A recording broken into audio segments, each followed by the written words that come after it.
예, 이제 나를 파는 자가 가까이 왔다라고 하는 그 표현에 이어서 이제 47절에서 열둘 중에 하나인 유다가 왔다 그래요. 유다. 그래서 여러분 이제 유다가 온 이야기가 뭔지 그러면 여러분 창세기 38장을 좀 보셔야 됩니다. 이러면 유다 나오면 무조건 가룟 유다든 간에 다 똑같이 읽어야 돼요. 창세기 38장을 갖다 놔야 됩니다. 자, 거기에서 보면 어떻게 됩니까? 결혼을 해서 세 아들을 얻는데 그 세 아들이 어떻게 돼요? 두 아들이 죽고 막내 아들만 살아있는 상태죠. 근데 결국은 그들에게 씨가 없어지고 아버지가 다른 씨를 낳음으로써 다말과의 관계에서 아이가 태어나는 이야기를 기록해놨어요. 인류 사회에서는 있을 수 없는, 우리나라 문화에서는 더욱 그렇죠. 있을 수 없는 이야기죠.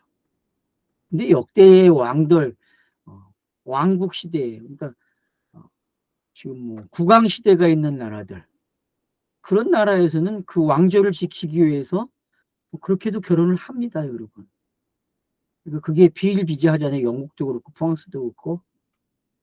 그러니까 그런 걸 우리가 좀 이해할 수 있는 방법 중에 하나인데 제가 이야기하고자 하는 거는 여기서 나오는 이 유다와 창세기 유다를 어, 여러분 같이 보면 더 오히려 좋다. 유익되는 게 있다라는 걸 말씀드린 겁니다. 혹은 이제 제 강의를 창세기 강의를 좀 들으시면은 좀 더 도움이 되겠죠. 자, 그래서 이제 떼거지로 물러왔어요. 제사장들과 백성의 장로들에게 파송된 큰 무리가 칼과 뭉치를 가지고 그와 함께 하였더라. 여러분, 지금 성전에서 일하고 있는 구약의 제사장들의 모습으로 보셔야 됩니다. 이게 지금 구약의 제사 잡는 모습이죠. 양을 잡을 때 하는 모습이잖아요. 이 모습이. 그렇게 보여져야 됩니다. 이게 지금 이 그림이. 알겠죠? 이 그림이 그렇게 보여져야 돼요. 그렇게. 이걸 멀리 갖다 놓고 보지 마시고, 지금 어린 양을 잡는, 6월절에 어린 양을 잡는 모습이네? 그냥 그렇게 보셔야 돼요. 그런 사람들이 지금 모여 있는 거예요. 구약에 필요한 사람들이 다 제사장 6월절에 모여 있는 사람들 있잖아요. 네이자손들, 또 뭐 네이자손 중에서도 별별 사람들이 종류가 많잖아요. 직업이.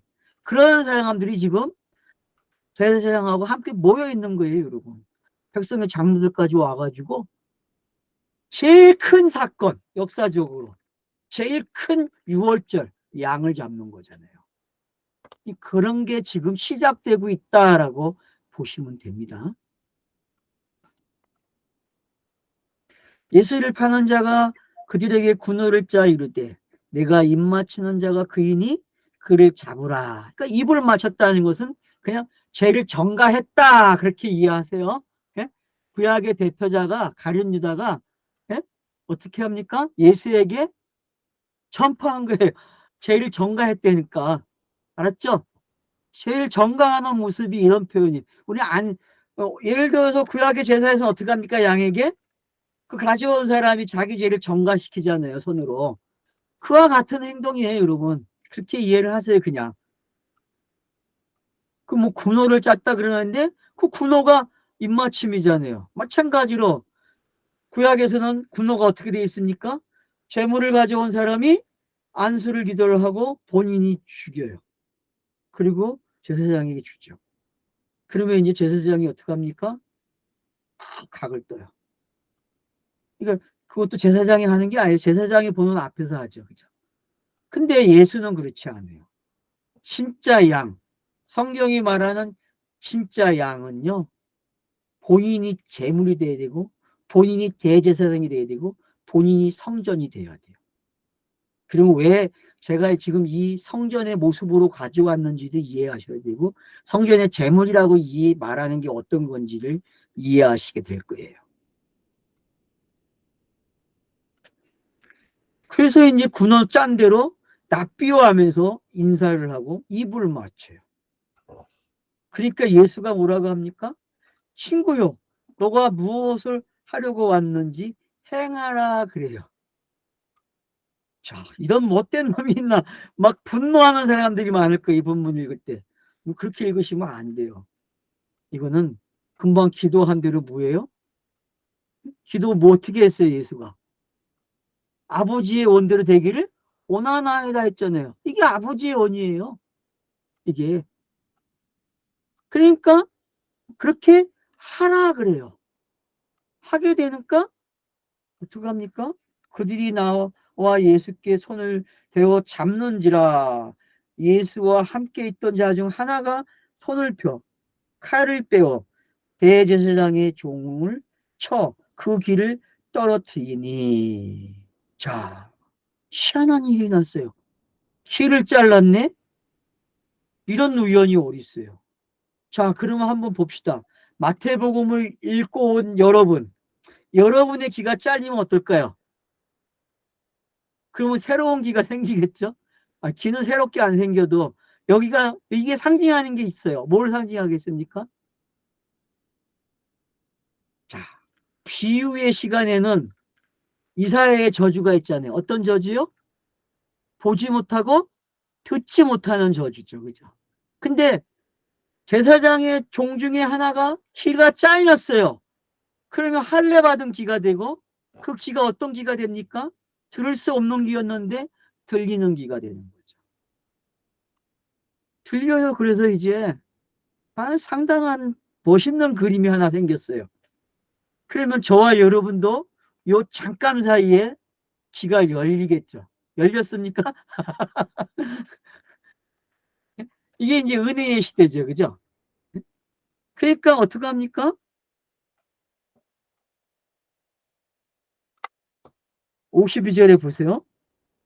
내 칼을 도로 칼집에 꽂으라. 칼을 가진 자는 다 칼로 망한다 그래요. 맞죠? 배들 한 사람이 그 자른 그 칼로 금방 우리가 이야기한 내용이 들리겠습니까? 비유가 열려지겠습니까? 안 열려지죠. 안 열려집니다. 근데 거기에는 상징이 들어있었어요. 그러면서 예수가 설명을 해. 뭐라고요? 너는 내가 내 아버지께 구하여 지금 12군단 더 되는. 그래서 뭐 12군단 그러면은 몇 명이에요? 지금 오는 시대로 얘기하면은 1군단이 3천에서 6천 명이래요. 1군단이. 그러면 뭐 그냥 3천 곱하기 12 하면 얼마예요? 그냥 대충 그냥 뭐 그런 숫자 이야기하는 겁니까? 지금 이게? 아니죠. 12이라는 것만 이해하세요. 12. 12이 뭡니까? 성경의 완성의 숫자잖아요. 제자들의 완성의 숫자잖아요. 제자들의. 그냥 제자들이 완성되는 숫자예요. 그러면 무슨 이야기 합니까? 성경이 이루어져야 된다고 하잖아요. 이 54절에 가면요. 이런 일이 있어야 된다고 한 성경이 이루어져야 돼라고 이야기한단 말이에요. 그러면은 이런 일이 일어나야 될 할 성경 구절. 간주가 어디에 있습니까? 목사님 혹시 간주 나온 게 있어요? 그요? 응? 여기에 따로 없는데 보니까. 따로 안 나와 있죠. 네. 제가 나중에 한번 찾아볼게요. 그래서 한 성경을 이 어떻게 이루어지겠느냐. 그러니까 결국은 누가 잡혀가는 이야기, 예수가 팔려가는 이야기. 제자에 의해서 팔린다는 게 어떤 건지. 그걸 우리 스가랴서 13장 7절이다 했죠? 아까. 그런 장면과 여러분들이 함께 같이 보셔야 됩니다. 각 줄을. 여기는 안 나와 있지만은 제가 봤을 때 그 간주가 맞는 것 같아요. 자, 그러니까 그런 구절들이 성취되는 게 어떤 건지 알게 되면은 지금 이 이야기가 어떤 내용인지 알게 되는 거죠. 근데 누군가가 길을 잘랐고 그 길에 대한 칼을 그래서 걷어놓으라 이야기하고 내가 이렇게 할 수 있는데 하지 않는다. 왜? 바로 이렇게. 그러니까 12이라는 거는 군단과 같은 거고 칼보다 더 날카로운 이야기죠. 제자라는 거는요, 엄청난 이야기입니다. 제자라는 거는요. 근데 제자의 시간에 이걸 쓰면 안 되죠. 어떤 시간에 써야 됩니까? 제자의 시간에 만들어진 칼은 어떤 시간에 써야 돼요? 사도의 시간에 써야 돼요. 사도의 시간에. 그래서 에베소서 6장에 나오는 그 전신갑주를 입은 사람이 가지고 있는 칼의 모습이 돼야 되겠죠. 그 칼도 바뀌어야 되거든요. 그 칼로. 그렇기 때문에 아직 때가 되지 않았다는 걸 설명하고 있다는 걸 아셔야 돼요. 근데 때가 된 거죠. 어떤 때? 너네가 만드는 때가 아니고 내가 만드는 때라는 거죠. 그러니까 니네가 하면 안 돼. 사도의 시간에 하면 안 돼. 어느 때 해야 돼요? 제자의 시간에 하면 안 돼. 어느 때? 사도의 시간에 때 하는 거죠. 에베소서 6장과 같이. 그런 걸 이해하신다면은 칼의 성격을 아시게 되는 거고. 그래서 결국은 성경이 이루어지기 위해서는 본인이 어떻게 해야 돼요? 잡혀가야 된다는 걸 가르쳐 주고 있는 거죠. 그래서 이미 26장 안에 예수가 지금 내가 잡혀간다, 내가 죽는다 한 표현이 몇 번 됐는지 숫자를 세워 놓으셔야 돼요. 그래서 1번, 2번, 3번, 4번 숫자 한번 매겨보세요. 몇 번 나오는지. 비슷한 의미를 가진 것도 다 포함을 해서 정확하게 표현된 것도 있고 비슷하게 표현된 것도 있으니까 여러분들이 간접적인 표현까지 해서 한번 순서를 매겨놔 보세요. 그러면은 마태복음 26장 읽기가 더 편해지겠죠? 그러면 이제 기록의 방법을 알게 되는 거죠. 뭘 향하고 있다는 거를. 자, 그때에 예수께서 이제 물리를 향해서 이야기합니다. 너희가 강도를 잡는 것 같이 칼과 뭉치를 가지고 나를 잡으러 나왔느냐. 자, 여러분 강도 이야기가 몇 번 있었어요. 어디에 있었습니까? 24장에도 도둑이 들어오는 이야기 해주죠. 그죠? 그런가 하면 강도 이야기가 어디에 있습니까? 여러분 강도 이야기가요. 꽤 많이 나와요. 공간복음서예요. 근데 예수가 강도가 돼서 칼로 잡혀간다니까요. 그래서 예수가 그렇게 표현하는 거예요. 너희가 나를 그렇게 잡으러 왔니? 내가 가르치는데 성전에서 그때는 안 잡고 왜 이제 잡아? 맞지? 지금 이 시간이 내가 잡혀야 될 시간이 맞지라고 강조해주고 있는 거죠. 그 강조 포인트는 어디 있는 겁니까? 나를 잡아가는 게 맞지? 이렇게 가르쳐주고 있는 거죠. 포인트는 거기에 있는 거예요, 여러분. 주변에 번역된 것 때문에 헷갈리시면 안 돼요. 그래서 칼과 뭉치로 잡혀가는 그 모습이 어떤 건지. 그래서 예수는 강도가 돼서 잡혀간다는 거예요. 강도가 돼서. 근데 알지 못하게 오는 강도가 되는데 알게 다 오는 강도가 됐다니까. 왜? 수고하고 무거운 지는 건 알게 해야 되기 때문에. 그래서 잡히는 거예요. 그래서 56절에 선지자의 글을 이해함이니라. 그래서 여러분 마태복음에는 요 표현이 몇 번 나오는지 꼭 시원해야 돼. 열 몇 번 나오거든요, 여러분. 제가 옛날 성경에는 표현하는데 지금 이 성경에는 적어 놓지를 않았어요. 몇 번 나오는지. 여러분들이 지금 마태복음서부터 선지자의 글을 이으려 하느니라 하는 표현들이 몇 번 나왔는지. 제가 그랬죠. 앞에서도 예수가 이제 말한 것들이 이루어지는 순간이 왔다라고. 구약이 말한 것들이 이루어지는 순간이 왔다고 표현했잖아요. 그러니까 그런 표현들이 지금 더 명확해지고 있다는 걸 알려주는 거죠. 그래서 마태는 정확하게 구약의 메시아가 왜 인자의 모습이었고 그 인자의 인성이 어떻게 종말이 되고 인자의 한 남아있는 그 신성이 이제 어떻게 드러나는지 그것을 극적인 표현을 통해서 가르쳐주고 있는 거죠. 성경 읽기는 이런 것을 알 때에 아주 재미나게 읽을 수 있는 거죠.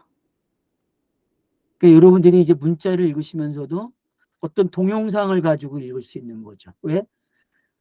그 문자 하나하나에 그 한 문장 안에, 한 장 안에 가지고 있는 그 의미들이 결국은 하나하나 넘겨주고 차서를 넘겨주니까 결국 이 이야기로 완성이 되고 있네.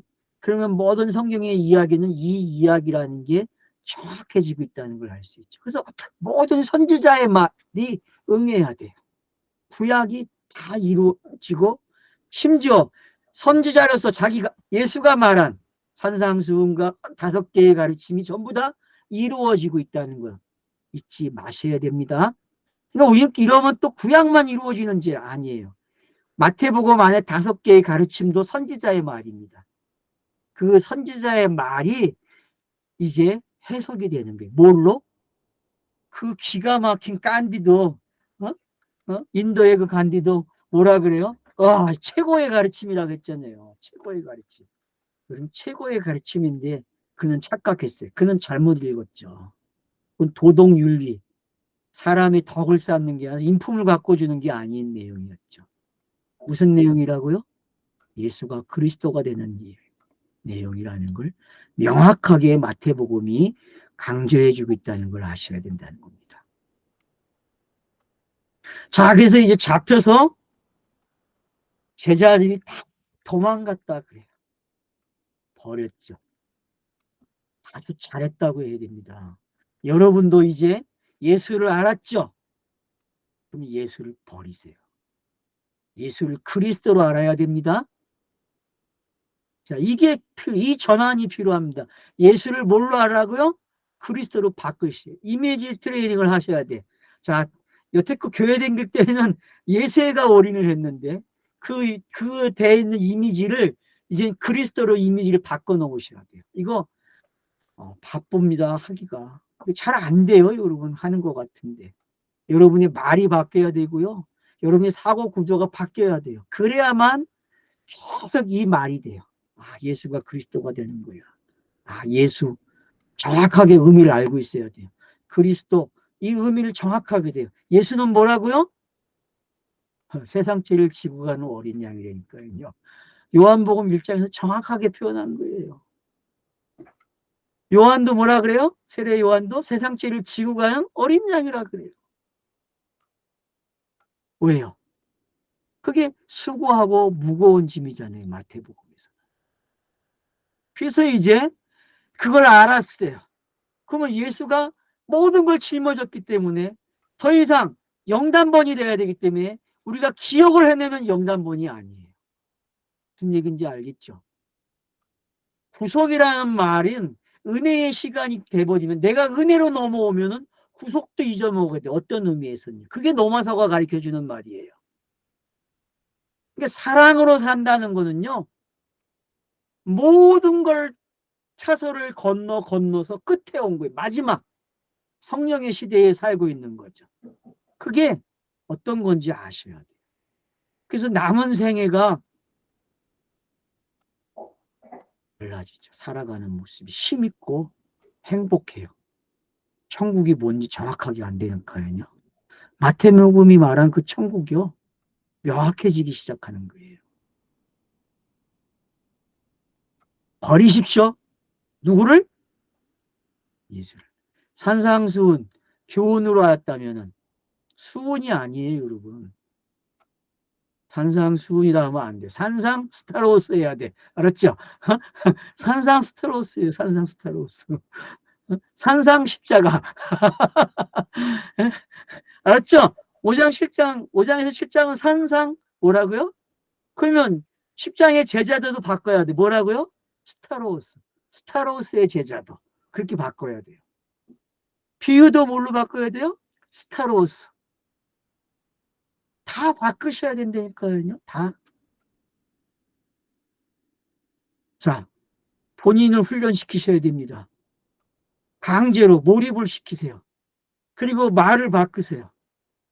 말을 바뀐다는 건 생각의 세계가 바뀐 거예요, 여러분. 그 생각의 사고, 관념의 세계가 바뀌어야 돼요. 관념의 세계가 안 바뀌면 말이 안 바뀌어요. 말이 바뀐다는 거는 뭐가 바뀌는 거예요? 그 사람의 구성이, 인격체가 완전히 바뀌는 거예요. 그래서 여러분, 우리는 그리스도로 살아야 돼요. 은혜의 시간으로. 교회로 살아야 된다니까요. 그래서 교회라는 말 헬라어가 어려운 거예요. 에클레시아가요. 쉽게 번역될 수 없는 거예요. 에클레시아. 우린 너무 가볍게 생각했다니까요. 신앙 고백 위에 교회를 세우겠다고 말씀하셨는데 그 내용이잖아요. 하나님의 아들입니다. 당신은 하나님의 아들입니다.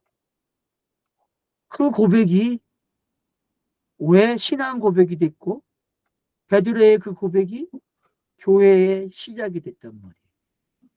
그 고백을 완성하기 위해서 예수가 말한 대로 죽는 거예요. 그 말한 대로. 왜? 인자의 시간이 끝나야 신성의 시대가 돌아오니까. 육의 시간이 영의 시간으로 가는 이야기잖아요. 여러분, 제가 지금 마태복음 파노라마에서 얼마나 강조하고 있는지 깨달으셔야 돼요. 정신이 번쩍 드셔야 돼요. 그러지 않으면요, 성경 계속 허들기 됩니다. 자, 그래서 이제 대제사장 집에 끌려가요. 가야바야. 여기 가니 거기 서기관과 장로들이 모여 있더라. 이 가야바라는 사람 어떤 사람입니까? 안나스의 사이예요.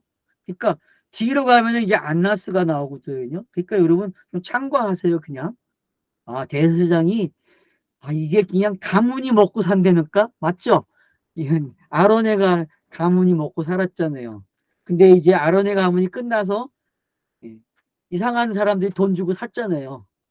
그게 이제 여러분 중세사 그 신구약 중간사에 그걸 공부하시면 알게 되는 거고 그런 것들은 참고하시고 이게 지금 제사장 가문이 성경이 말하는 그런 제사장 가문은 아니라는 걸 알고 계셔야 됩니다. 그러면서 전통을 이어오고 있는데 지금 끼리끼리 해먹고 있구나라는 걸 알게 되는 거죠. 그래서 이제 이게 돌아가면서 하고 있다는 걸 알 수 있습니다. 세례 요한의 아버지도 대제사장이었죠. 대제사장이었다는 거 여러분 기억하셔야 됩니다. 누가복음에 나오죠. 자, 그래서 이제 거기에는 서기관과 장로들이 있어요. 자, 여러분 꼭 잊지 마세요. 대제사장이 있는 곳에 서기관과 장로가 있다. 그거는 뭐예요? 구약의 완성된 모습이에요. 구약이 갖춰야 할 걸 갖춘 거죠. 세 명의 증인이 모인 거예요. 3대 요소가. 그렇게 이해를 하세요. 구약의 3대 요소가 모였다. 그렇게 이해를 하셔야 돼요. 근데 이제 바리새인하고 서기관들이 빠졌어요. 바리새인하고 사두개인이 빠졌어요. 희한하죠. 아마 이 무리 뭐 서기관들 장로 중에서도 바리새인과 사두개인이 있겠죠. 그죠? 그건 여러분들이 참고하시면 되겠죠. 그러니까 지금 모여야 할 사람들은 다 모인 거예요. 어디에? 성전에서 지금 제사장의 간저로 갔어요. 그래서 거기서 또 이야기가 시작돼요. 베드로가 멀찍이 서 있어요. 왜 베드로가 멀찍이 따라갈까요? 왜? 가까이 못 갈까요? 여러분 이 그림을 잘 연구하셔야 됩니다. 상상을 많이 해보셔야 돼요. 뻔한 거 상상하지 마세요. 제가 앞에서 힌트를 드렸어요. 가까이 할 수 없어요. 예수를. 가까이 하면 안 돼요. 이제는. 멀찌감치 떨어져 있어야 됩니다. 근데 한 사람이 가까이 있어요. 누구? 여기 마태복음에 나오는지 모르겠지만 요한이 항상 가까이 있죠. 그죠? 요한은 항상 가까이 있어요. 요한복음에서 보면은. 그러니까 그건 참고하시고요. 여기서는 베드로가 멀찍이 있다는 걸 아시면 됩니다. 그 멀찍이 있어서 어떤 사람들 성경 해석자들은 멀찍이 있기 때문에 부인하게 됐다 그래요. 맞는 얘기죠. 해석 잘한 거예요. 부인해야죠. 당연히. 멀찍이 있으면서. 그게 성경이 말한 대로 되어지는 거예요. 예수는 선지자의 말이니까 선지자가 말한 대로 돼야 되죠. 그죠? 앞에서 예언했잖아요. 제 베드로에게. 야, 너 3번 부인할 거야. 다 굴기 전에. 그게 선지자의 말이 되니까요. 그래서 그 선지자의 말대로 되어지는 거예요. 그러니까 마태복음은 자기가 기록한 것을 되어지고 있다라고 가르쳐주고 기록을 하는 거예요. 그러니까 여러분들이 어디에다가 지금 관심을 가져야 할지 제사장 앞에서 재판받고 있는 그 모습이 베드로의 부인과 연결되어 있다는 게 어떤 건지 그래서 예수라고 하는 인상이 사라지는 게 어떤 거고 베드로가 부인하는 게 어떤 건지 이게 왜 같은 내용이 되는지 잘 생각하셔야 돼요. 예수의 재판과 그리고 베드로의 부인하는 이 장면들 그래서 예수가 수고하고 무거운 짐을 짚는 게 어떤 건지 그걸 어떻게 이 이야기가 만들어내고 있는지 이런 것들 여러분들이 복합적으로 가지고 계셔야 됩니다. 그러면은 이 이야기는 아주 통쾌하게 풀릴 수 있어요. 그러면서 뭐라고 합니까? 결국은 막 부인해요. 뭐 어떻게 부인합니까? 저 보세요, 여러분. 그러면 아니 재판 과정 한 번 더 봅시다. 좀 보고 갑시다. 자, 63절에 한번 보세요. 대제사장이 이르되 내가 너로 살아계신 하나님께 맹세하노니 너가 하나님의 아들 그리스도인지 우리에게 말하라 그래요. 자, 재밌죠, 여러분? 그러니까 이게 지금 63절, 64절 여러분 표시 잘 해놔야 됩니다. 왜냐? 제사장이 지금 뭘 봤어요? 너가 하나님의 아들 그리스도인지 우리에게 말하라 그래요. 이런 우연적인 고백이 요한복음 가면 있어요. 알지 못하고 하는 게. 응? 자, 64절 보세요. 그래서 너가 말하였느니라 그래요. 네가 안 해. 네가 알아. 그러나 내가 너희에게 이르니 이후에 인자의 권능이 우편에 앉아 있는 것과 하늘의 구름을 타고 오는 것을 너희가 보이라. 어디까지 봐야 돼요? 아들인 걸 알려면 어디까지 봐야 돼요? 여길 봐야 된다는 거죠. 여기. 인자의 모습으로 영광의 보좌에 앉아 있는. 이거에 어떤 건지 구름을 타고 온다고 번역해 놔가지고 또 이제 재림 이야기하면 안 돼요. 이거는 사도행전 2장에서 나타나는 그림이에요. 알았죠? 그냥 그렇게 갖다 놓으세요. 이 사도행전 2장을 이렇게 설명한 겁니다. 그냥 번역을 잘못한 거예요. 그냥 거기 구름 타고 오잖아. 그래서 성령이 인자 아니에요? 성령은 인자의 영이죠. 그러니까 인자의 영이라는 건 결국 인자는 양성이라고 했잖아요. 그래서 이제 예수가 사라지고 뭘로 오는 거예요? 그리스도로 오는 모습을 이렇게 표현한 거예요. 그래 네가 그리스도라고 표현했지? 그래 이렇게 되면 되는 거야 라고 설명해 준 거예요.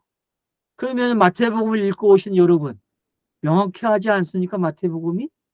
제가 말해온 걸 다 증명해 주고 있잖아요. 성경이 성경을 해석해 주고 있잖아요. 아닙니까? 제가 억지하고 때를 써서 왔다고 생각하셨지만은 아니잖아요. 명확하게 제사장의 말을 통해서 예수가 너희가 그렇게 했네? 고백했네? 하고 가르쳐주고 있잖아요. 그래 이제 더 하나 보여줄 거야. 그래서 보는 거예요. 이들이요. 그래서 베드로가 사도행전 2장에서 증거하는 거예요. 그때에는 바른 진짜 양날의 칼을 가지고 있잖아요. 그때는. 복음의 시간이잖아요. 전신갑주를 입고 있잖아요. 그러니까 여러분들이 그런 그림을 잘 이해하시면 됩니다. 그러니까 65절에 보세요. 제사장이 옷을 찢어요. 자기 옷을. 여러분 자기 옷을 찢으면 됩니까? 안 됩니까? 제사장이 원래. 안 돼요. 어느 때에 찢습니까? 구약에서. 네? 전쟁이 일어났을 때, 망할 때 찢잖아요. 심각한 죄를 범했을 때에 왕들이. 그때 옷을 찢는 거거든요. 그 외에는 옷을 찢을 수가 없어요. 어떻게 마음대로 찢어요. 근데 옷을 찢었다는 말은 다르게 이해하면은 성전 시장이 찢어지는 것으로 이해하셔도 돼요. 한번 거기다 갖다 놓고 이해를 해보시라니까요. 이걸 꼭 나쁘게 부정적인 의미로만 보지 마시고 예수가 그리스도가 되는 그림 속에 이게 어떤 도움을 주고 있는지를 찾아내시면 도움이 돼요. 여러분이 성경을 읽기 위해서. 그런 관점으로 접근하시는 게 좋습니다. 그래서 결국은 뭐라고 합니까? 신성 모독죄라고 얘기하고 내가 어찌 더 증인을 요구하겠느냐 그러죠. 왜? 예수 자신이 모독한 거잖아요. 하나님의 우편에 앉은 모습을 보여주겠다고 하니까 신성 모독죄잖아요. 아니 어떻게 예수가 네가 어떻게 그리스도야라고 이야기해요. 지가 이야기해놓고 그리스도라고. 근데 그걸 못 깨닫는 거예요. 왜? 은익의 시간이에요. 이들에게는 은익된 시간이기 때문에 못 깨달아요. 근데 마태는 그 은익의 시간을 우리에게는 독자들에게는 성경을 읽는 독자들에게는 뭘로 바꿔줘요?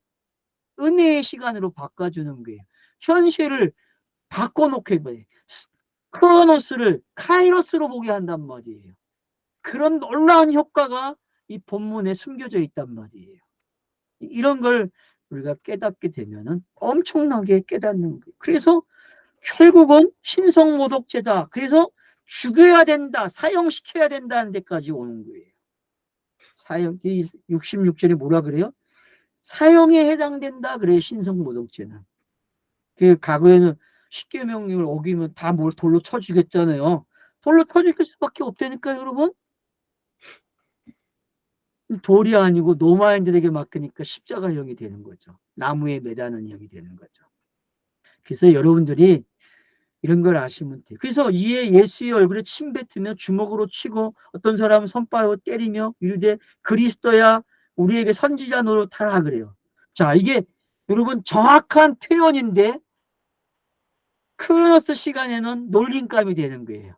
크로노스 시간에는. 재밌죠? 근데 우리에게는 이게 놀림으로 들리면 안 돼요. 아멘으로 들려야 돼요. 들리십니까, 이게? 글이라는 게 이런 거예요, 여러분. 문자의 놀이가 어떤 건지 이제 아시겠습니까? 여러분, 문자를 놓을 줄 알아야 돼. 문자를 가지고. 카이로스의 시간에 사는 사람들은 문자를 가지고 놀아요, 여러분. 놀린다고 표현된 이게 이제는 뭘로 들려야 돼요? 이제는 신앙 고백으로 못했지만 우리는 신앙 고백을 해야 된다니까요. 하고 계십니까, 지금? 하고 계셔야 돼요. 이러기 때문에 베드로가 부인하는 게 보여지는 거예요. 왜? 은닉된 시간이기 때문에. 그래서 부인되는 거예요. 이제 이해가 되십니까? 75절까지? 그러니까 크로스와 카이로스가 교묘하게 교차되고 있는 그런 걸 여러분들이 잡아내셔야 한단 말이에요. 그 찰나의 순간, 문자 속에 저자가 숨겨놓은 그 찰나의 순간이 있다니까요. 잡아내세요. 알겠죠?